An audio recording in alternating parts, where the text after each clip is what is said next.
और इस समय हम सीधे रुख करेंगे महाराष्ट्र का, जहां प्रधानमंत्री नरेंद्र मोदी संबोधित कर रहे हैं। हजारों करोड़ की विकास परियोजनाएं शुरू हुई हैं। कई शहरों में मेट्रो का विस्तार किया जा रहा है।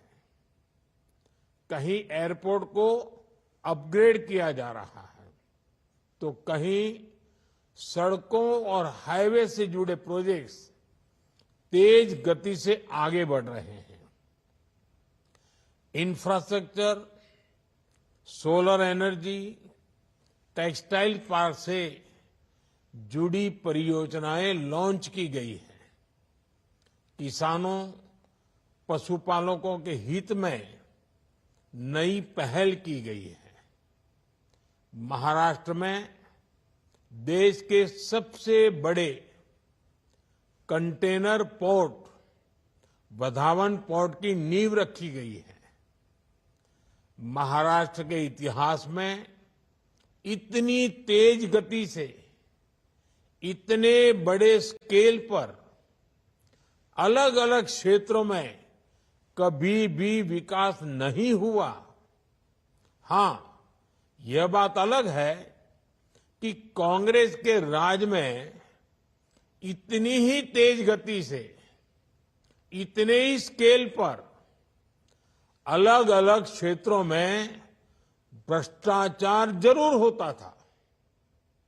भाई और बहनों, कुछ दिन पहले ही हमने मराठी भाषा को अभिजात भाषा का दर्जा दिया। जब एक भाषा को उसका गौरव मिलता है, तब सिर्फ शब्द नहीं, बल्कि पूरी पीढ़ी को नए बोल मिलते हैं। करोड़ों मराठी मानुस का दशकों पुराना सपना पूरा हुआ। महाराष्ट्र के लोगों ने जगह जगह इसकी खुशी मनाई। आज महाराष्ट्र के गांव गांव से मुझे खुशी के संदेश भी भेज रहे हैं। महाराष्ट्र के लोग अपने संदेशों में मराठी को अभिजात भाषा का दर्जा देने के लिए मुझे ढेर सारे धन्यवाद दे रहे हैं।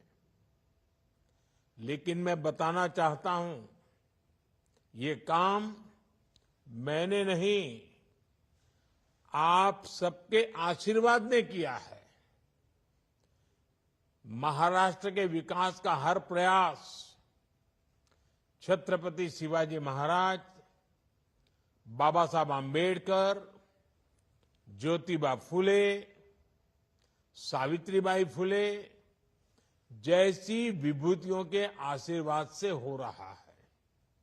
साथियों, अभी कल ही हरियाणा और जम्मू कश्मीर के चुनाव परिणाम आए हैं। हरियाणा ने बता दिया है देश का मूड क्या है, मिजाज क्या है। 2 बार कार्यकाल पूरा करने के बाद लगातार तीसरी बार चुनकर आना ऐतिहासिक है। कांग्रेस का पूरा इकोसिस्टम, अर्बन नक्सल का पूरा गिरोह जनता को गुमराह करने में जुटा था। लेकिन कांग्रेस की सारी साजिशें ध्वस्त हो गई। उन्होंने दलितों के बीच झूठ फैलाने की कोशिश की, लेकिन दलित समाज ने इनके खतरनाक इरादों को भांप लिया।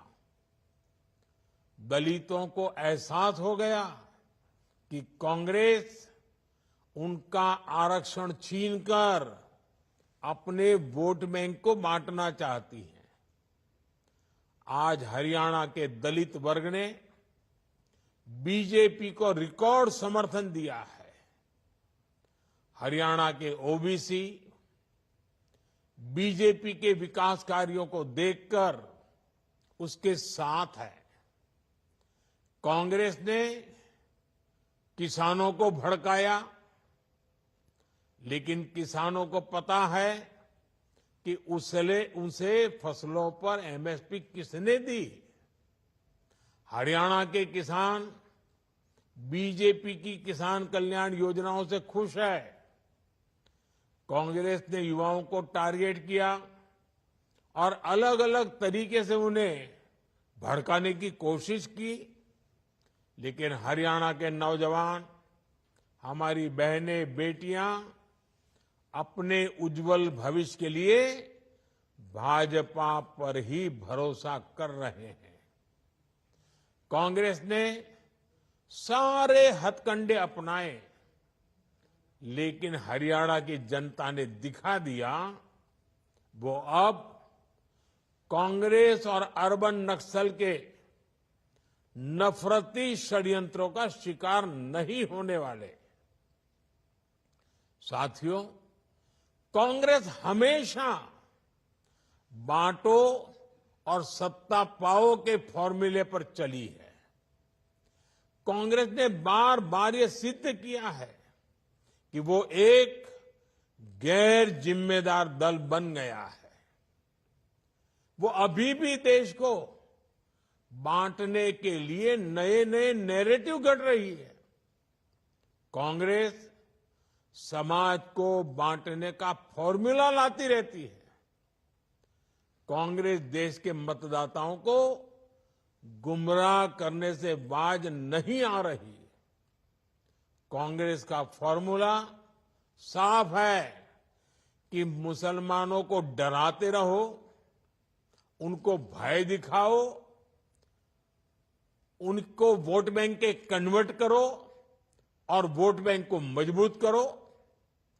कांग्रेस के एक भी नेता ने आज तक कभी नहीं कहा कि हमारे मुस्लिम भाई बहनों में कितनी जातियां होती हैं।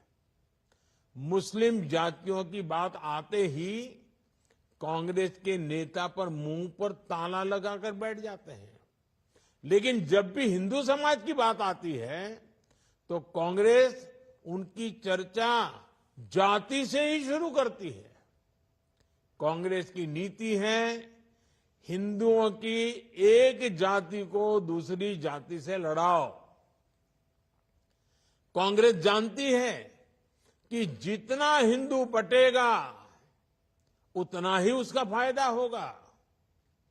कांग्रेस किसी भी तरीके से हिंदू समाज में आग लगाए रखना चाहती है ताकि वो उस पर राजनीतिक रोटियां सेकती रहें। भारत में जहां भी चुनाव होते हैं वहां कांग्रेस यही फॉर्मूला लागू करती है। अपना वोट बैंक पक्का करने के लिए कांग्रेस समाज में जहर घोलने के हर हथकंडे अपना रही है। कांग्रेस पूरी तरह से सांप्रदायिक और जातिवाद का चुनाव लड़ती रहती है।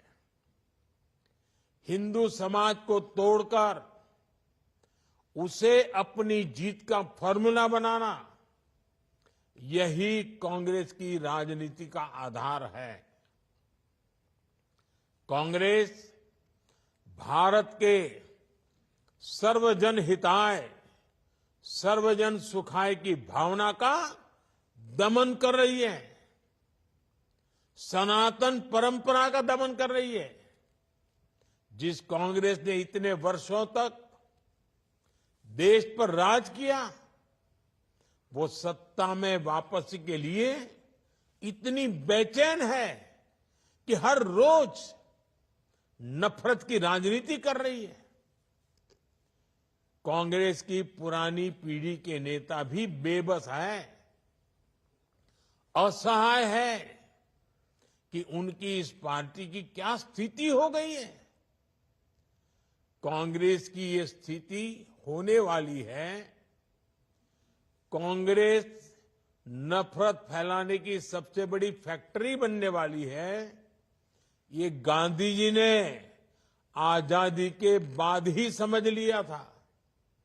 इसलिए ही गांधी जी ने कहा था कि कांग्रेस को खत्म कर देना चाहिए। कांग्रेस खुद खत्म नहीं हुई, लेकिन आज देश को खत्म करने पर तुली हुई है। इसलिए हमें सावधान रहना है, सतर्क रहना है। साथियों, मेरा पक्का विश्वास है, समाज को तोड़ने की आज जो कोशिश हो रही है, ऐसी हर साजिश को महाराष्ट्र के लोग नाकाम करके रहेंगे। महाराष्ट्र के लोगों को देश के विकास को सर्वोपरि रखते हुए एकजुट होकर बीजेपी महायुति के लिए वोट करना है। हरियाणा तर भाजपा जिंकली, आता महाराष्ट्रात यापेक्षा मोठा विजय मिळवायचा आहे। साथियों, पिछले 10 वर्ष में हमने देश के विकास के लिए आधुनिक इंफ्रा बनाने का एक महायज्ञ शुरू किया है। आज हम सिर्फ बिल्डिंग नहीं बना रहे हैं, हम एक स्वस्थ और समृद्ध महाराष्ट्र की नींव रख रहे हैं। एक साथ 10 नए सरकारी मेडिकल कॉलेजों की शुरुआत, ये केवल 10 नए संस्थानों को तैयार करना नहीं है, ये लाखों लोगों के जीवन को बेहतर बनाने का महायज्ञ है। ठाणे, अंबरनाथ, मुंबई, नासिक, जालना, बुल्ढाणा, हिंगोली, वाशिम, अमरावती, भंडारा और गढ़चिरौली, ये मेडिकल कॉलेज इन सभी जिलों में और आसपास के क्षेत्रों में लाखों परिवारों की सेवा का केंद्र बनेंगे। इनके चलते महाराष्ट्र में 900 मेडिकल सीटें बढ़ रही है। अब महाराष्ट्र में मेडिकल सीटों की संख्या लगभग 6000 हो जाएगी। इस बार लाल किले से देश ने संकल्प लिया है कि मिडिल क्लास में मेडिकल लाइन में 75,000 नई सीटें जोड़ी जाएगी। आज का ये आयोजन इसी दिशा में भी बड़ा कदम है। साथियों, हमने मेडिकल शिक्षा को सुलभ बनाया है। इससे महाराष्ट्र के युवाओं के लिए तो पीएम मोदी ऑनलाइन महाराष्ट्र में सभा को संबोधित कर रहे थे। महाराष्ट्र को आज कई बड़ी विकास परियोजनाओं की सौगात पीएम मोदी ने दी है और इस सभा के दौरान, इस संबोधन के दौरान उन्होंने हरियाणा की जीत का जिक्र किया और महाराष्ट्र की जनता का आह्वान किया कि आने वाले चुनाव में बीजेपी को यहां भी जीत दिलाएं।